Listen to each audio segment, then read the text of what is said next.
noon pa pala marami ng fake news. Can you imagine, sabi nyo, yung surrounded kayo by good news, di ba? Na ang medical cannabis is for the needy, the sickness, di ba, Doc?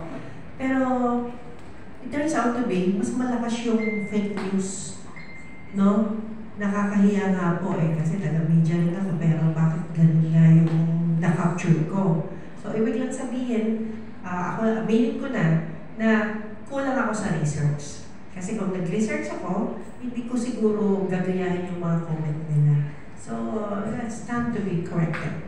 Okay, thank you ma'am, no? Kasi ang maganda na-realize mo yung mga fake news na mga na-absorb mo from the past. So, una, balikan ko yung unang question mo, who were the celebrities na talagang sumusuporta sa amin. We're very thankful, no, sa mga fellow celebrity actors. Si Miss Angel Aquino, si Sir Isa Sigera, and then si Ma'am Louie Manansala, ayun po. And then, marami pa po, no? And, ano po yung isa pang question mo, ma'am, kanina? Yung mga fake news? Opo. Mas malakas sila noon.